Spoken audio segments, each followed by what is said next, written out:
Jungkook apologized for his actions. Why hasn't Suga returned like the other BTS members? BTS are terrified of being cancelled. And why is cancel culture so harsh in South Korea? Jin admits he's nervous and lonely.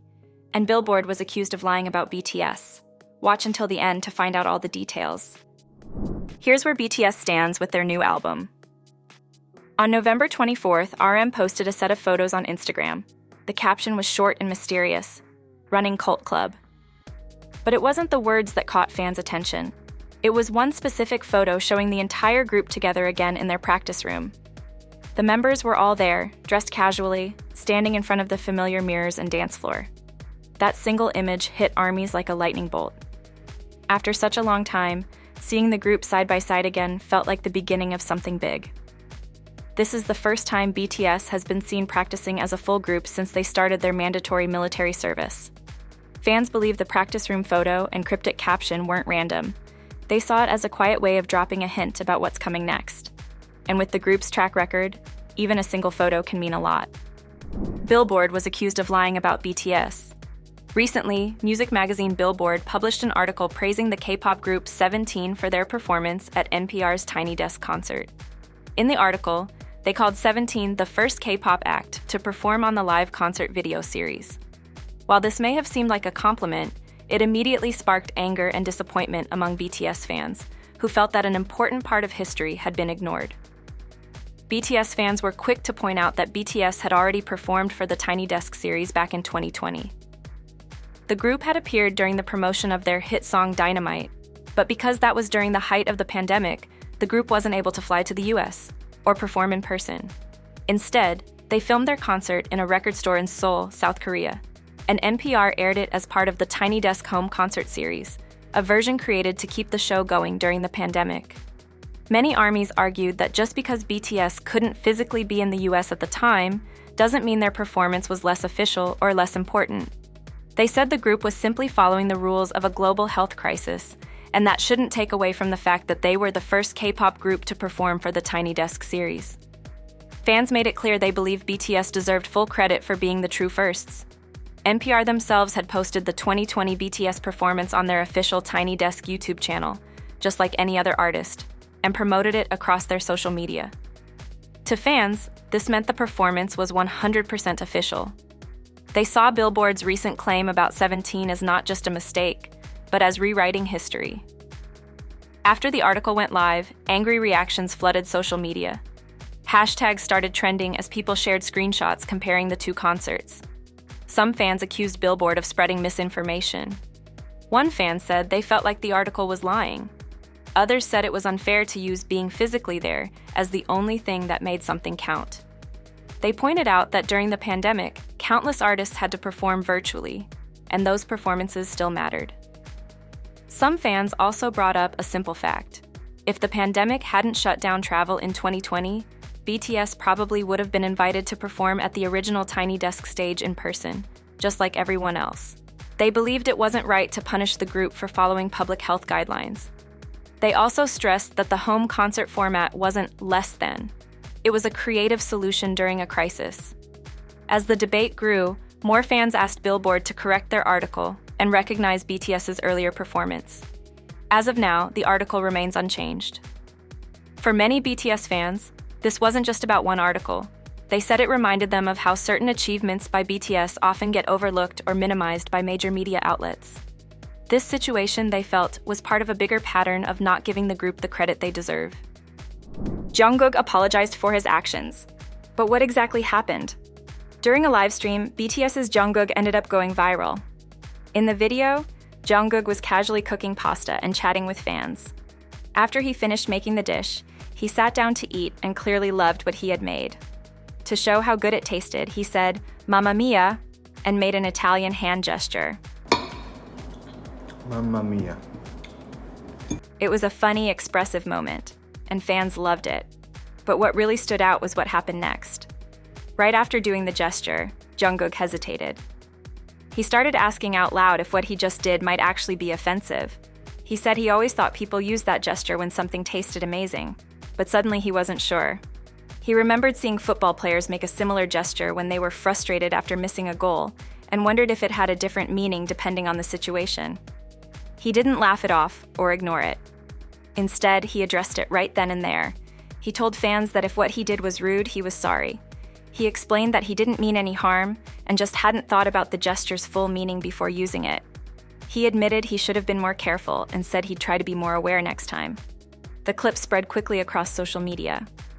But instead of backlash, people praised him. Fans said he had done nothing wrong, but they respected how he didn't try to defend himself or pretend it didn't matter. They felt he was being honest and thoughtful, and they appreciated how seriously he took something that others might have brushed off. Even though the gesture is commonly used in Italy and usually means something good, especially when it comes to food, some fans pointed out that it can mean different things depending on how or when it's used. That's exactly what made Jungkook's reaction stand out. He realized that not everyone might see things the same way, and he cared enough to say something about it.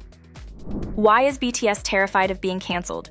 And why is cancel culture so harsh in South Korea? Being famous in South Korea isn't just about talent. It comes with a long list of expectations, and if you mess up, even once, you might lose everything. In Korea, celebrities aren't just seen as singers or actors. They're expected to be moral examples for the entire country. Perfect smiles, perfect manners, perfect lives. But the second that image slips, the consequences hit hard, and they hit fast. This is what cancel culture looks like in South Korea. It's not just online hate, it's contracts getting torn up, TV shows being canceled, and careers ending overnight. Sometimes the backlash is triggered by serious accusations, but often it doesn't take much. It could be a blurry photo taken by a stranger, showing a celebrity smoking or doing something harmless like riding a scooter without a helmet. This isn't just a BTS issue, it's how the entire system works. As soon as there's even a rumor about someone, companies start pulling them from projects. Ads get canceled. Movies and dramas get re-edited or delayed. It doesn't matter if the accusations are proven false later. The damage is already done. Nobody waits to see what's true. They act quickly, not out of morality, but out of fear. Behind the scenes, things are even stricter. Agencies and producers now run background checks on everyone they work with. If someone gets accused of something, even years ago, they're often cut from the project. Entire shows have been edited just to erase one person's face. That kind of editing can cost hundreds of thousands of dollars. But for studios, avoiding backlash is worth more than money. Now, contracts include what are called morality clauses. That means if a celebrity gets into any kind of controversy, like bad behavior on a live stream, they can be dropped immediately and might even have to pay money back. And the bar for what counts as controversial is incredibly low. Not long ago, the biggest things that got people canceled were skipping military service or getting a DUI. But it's not just the public pushing cancel culture. The media and even the police play a role too. In some cases, private messages or investigation details get leaked to the press before anything is proven. Reporters publish these stories right away, without fact-checking. Once a celebrity's name is tied to a scandal, true or not, they disappear from TV, ads, and magazine covers. The only place their name shows up is in headlines accusing them of something. There are almost no laws in Korea protecting celebrities from this kind of exposure. Investigators can leak private information without punishment. Journalists can write entire stories based on rumors. Once something is out there, there's no going back. Recently, some major figures in the entertainment industry said they'd had enough. A group of well-known directors and artists publicly asked the government to create a new law that would stop the media and police from releasing personal details during investigations. One lawmaker supported the idea and said he would try to turn it into an actual bill. But nothing has changed yet. In the meantime, agencies are doing what they can to protect their stars. They monitor every live stream. They go through years of old social media posts. One TV producer even said his team watches old fan videos of potential cast members to make sure they never said anything that could cause trouble. This isn't being careful, it's being afraid. One bad comment, one old photo, one vague accusation, and the whole project could fall apart. Entire careers have ended over less. That's why entertainment companies plan for the worst. They assume something will go wrong, and they build walls around their stars to try and stay one step ahead of the backlash. Psychologists say the reason the public reacts so strongly is because they feel tricked. People grow up seeing these stars as perfect, and when they make a mistake, it feels like a lie. Fans say things like, "They fooled us," or "They were never real." But maybe the problem isn't the stars. It's that the system never allowed them to be human in the first place. And when the backlash comes, it's not quiet. It's loud, public, and relentless. People shout for apologies. They demand firings. They start boycotts. And they almost never give second chances. Once someone is canceled, it's incredibly hard to come back. For some, it never happens. BTS is one of the few groups strong enough to survive that kind of pressure. They have a massive global fan base, international support, and powerful companies behind them. But most Korean artists don't. For them, one small mistake can mean the end of their career, no matter how talented they are or how hard they've worked. This kind of cancel culture isn't just about calling people out when they do something wrong. It's about control. And in a world where perfection isn't possible, that pressure can break even the strongest people. Suga's cancellation, and why he still hasn't returned like the other BTS members. Even BTS, with all their worldwide fame and millions of fans, have to be extra careful about every little thing they do. That fear of being canceled hangs over them constantly. Jungkook said sorry during the live stream just because he used a hand gesture while eating pasta. He wasn't being attacked. No one was angry at the time, but that's the point. He apologized before it could even turn into a problem. That's how careful they've learned to be. But what happened to Suga goes even further. A few years ago, he had a small accident while riding his scooter near home. He admitted it, took responsibility, and apologized, more than once. He didn't make excuses, and just like his bandmates, he completed his military service without asking for special treatment. On paper, he did everything right. But still, something shifted. Now that he's back from the military, he hasn't returned to the public eye like the others. The rest of the group has slowly started showing up again, on live streams, in interviews, on variety shows. Suga hasn't. He's been silent. No videos, no fan updates, nothing personal. It's like he's still being punished, just more quietly now. Not by the law, but by the pressure of public opinion and the fear of another backlash. That one mistake, even though it didn't define who he was, still follows him. It sticks to his name like a shadow. No matter how careful he is now, no matter how much good he's done since. He's donated huge amounts to charities, supported children in need, and funded education projects without even telling the public. But people still hesitate. There's always that "but" at the end of the sentence. That's the hardest part. Suga's story shows what a lot of celebrities in South Korea go through. Jimin and Jungkook open up in their latest interview. On November 24th, BTS's Jungkook and Jimin gave their first Japanese TV interview since finishing their military service. The interview aired on Mezamashi TV, a popular morning show in Japan, just days before the second season of their travel series Are You Sure was set to premiere. The show, filmed in Switzerland and Vietnam, will stream on Disney+ and follows the two friends as they travel, cook, explore new places, and share pieces of their real, everyday selves. The atmosphere during the interview was easygoing and friendly. Jungkook and Jimin joked around, opened up about life after the army, and talked about how their bond helped them through their time in service. They had enlisted together, served in the same unit, and were discharged in June. Just 1 week after returning home, they flew out to start filming again, jumping straight back into work. Instead of a regular Q&A, the interview used a conversation cube filled with random prompts. When Jimin rolled a topic asking about a recent emotional moment, he didn't hesitate. He said that returning from the military and being reunited with his fans and his BTS members was the most touching experience he's had lately. He admitted he wasn't sure if he was supposed to say that, but explained that since coming back, he's genuinely felt happier, and seeing armies again is a big reason why. That short confession hit fans hard.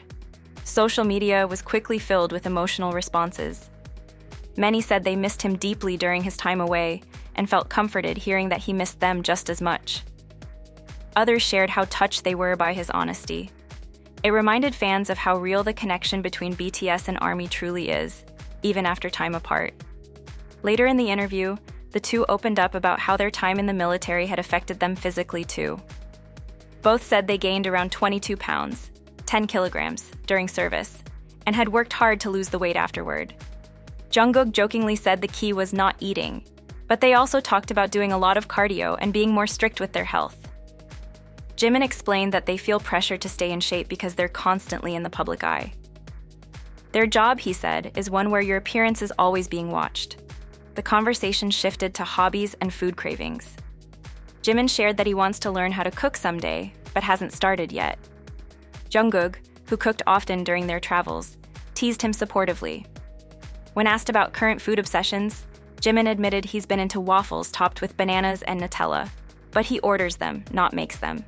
Cooking, he laughed, still feels like too much work. The time they spent away changed them.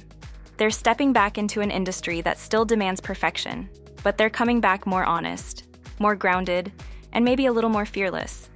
And if the new season of Are You Sure captures even a fraction of what fans saw in this interview, it's going to be more than just a travel show. It'll be a quiet look at two people learning how to be themselves again, this time in front of the whole world. Jimin's phone lock screen photo has been exposed. When the trailer for the second season of Are You Sure dropped, fans were excited to see Jimin and Jungkook back on screen, traveling and spending time together.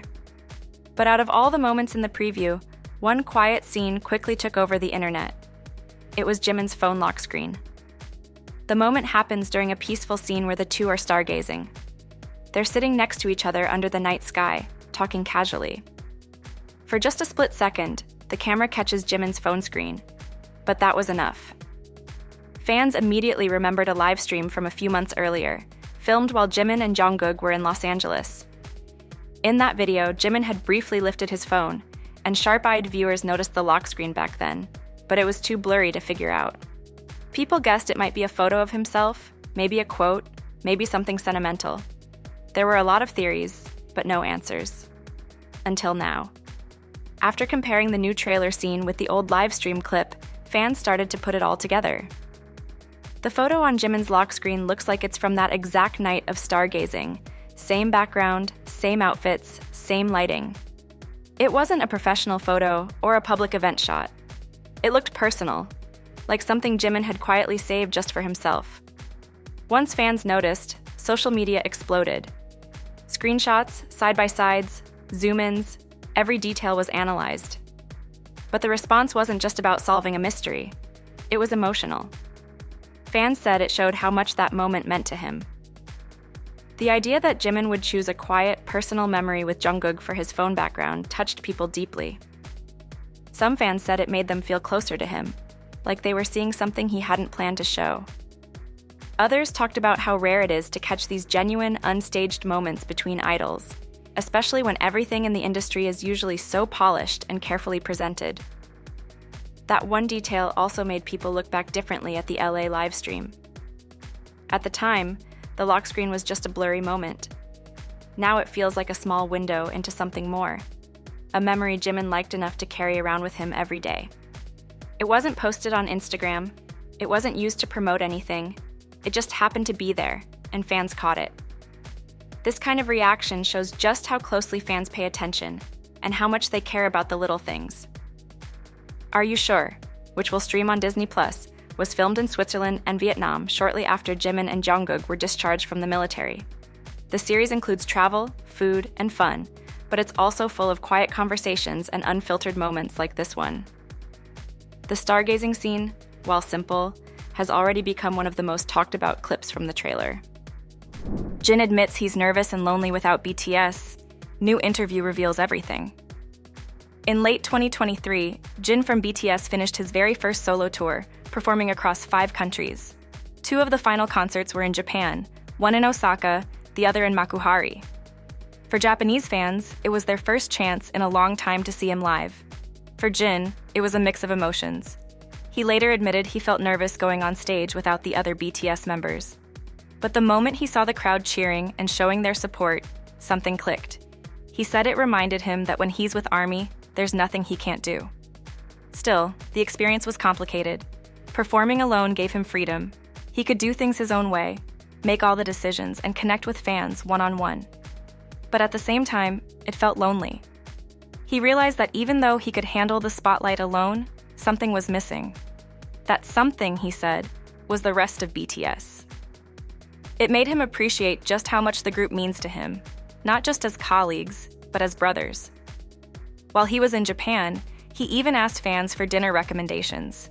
He couldn't recall the exact names of the dishes they suggested, but he remembered the taste clearly and said they were delicious. Meanwhile, while Jin was touring, the other members were in the US, working on new music. Jin joined them a bit later and had a chance to listen to the songs they had already finished. He said he was blown away by how good they sounded. The quality, the emotion, the production, everything impressed him. Hearing what they had created while he was away made him feel proud and inspired. Jin also opened up about something more personal, a birthday gift he gave RM. Instead of asking for RM's ring size, Jin decided to surprise him and chose one on his own. The ring ended up being too small for most fingers, but RM still appreciated it and wore it on his left ring finger. He even posted a photo online with a comment that it only fit that one finger. It was a small moment, but fans loved it. To them, it showed how close the two are and how well they understand each other, even in the little things. During a photo shoot in Seoul, Jin showed just how much he cares about the details. He didn't just stand in front of the camera, he actually helped position the jewelry pieces, adjusting angles and placements to make sure they looked perfect. When someone asked him which design stood out to him the most, he mentioned a bracelet with a large diamond in the middle and smaller diamonds surrounding it. The design stuck with him so much that when he found out it would be sold in Korea as a limited edition, he immediately made sure to reserve it. Jewelry, he said, has become part of his daily life. On regular days, he wears a simple necklace and bracelet, but when he wants to stand out, he puts on the bolder bracelet he recently bought. He said people often notice it and ask him where he got it. It's not just about fashion, it's about how wearing those pieces makes him feel, like he's glowing a little more. When Jin was first offered a role as a brand ambassador, he didn't say yes right away. He doubted whether he fit the image most people have of luxury brands, someone glamorous, bold, and flashy. But the company told him they weren't just looking for that. They said they admired his personality and the joy he brings to people, and they wanted him to be part of their story. That changed his mind. A year later, he said he now feels a strong connection to the brand's message and values.